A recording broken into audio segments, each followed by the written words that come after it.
Happy Canada mga kol! So mag-alas 12 na ng tanghali mga kol. Pupunta kami doon kina Jake at Mang Kanor. Kasi meron silang pinadala sa akin mula sa Pilipinas. So ihatid natin. It takes 2 hours na biyahe para makarating sa kanila. So kasama natin si Clint James, si Jello at saka yung mama nila, may kinuha ba. Yan, so first time nila gagala ngayon na malayo mga kol. Although marami na kaming pinuntahan dyan sa mga gilid-gilid lang. So ngayon, mabiyahe kami ng 2 hours. Gagala kami mga kol. Yan, so ganito lang ang trabaho namin, no? Nakatama din magtambay mga kol. Yan.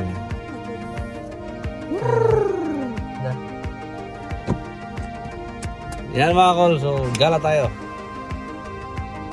Yan, so kasama din pala natin si Ian mga kol. So walang mga magawa sa buhay ngayon dahil Canada Day, holiday ngayon. So isama natin. Yan, so nagbihis pa, hintayin natin. Yan, so biyahe muna kami mga kol.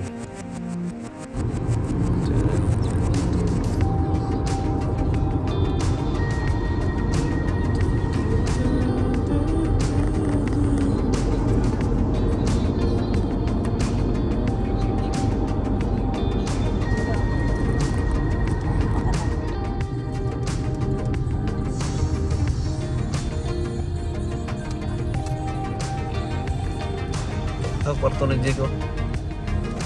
Ano rin eh? Unre. The destination is on the right. 502 into Broxton. Arrived.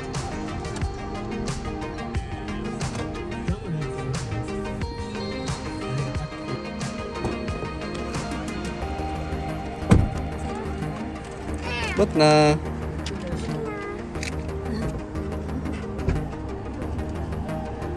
Dihe ma?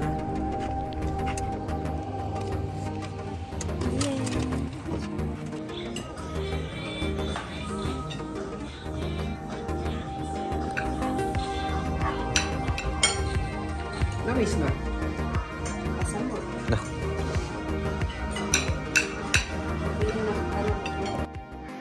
At yan mga kol, may palibre si Tito Jake Bok. Salamat sa libreng tanghalian.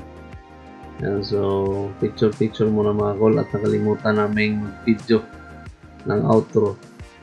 Yan, so pagkatapos namin kumain, chika-chika konti. At yun, umuwi kami. Yan, so salamat mga kol sa panonood.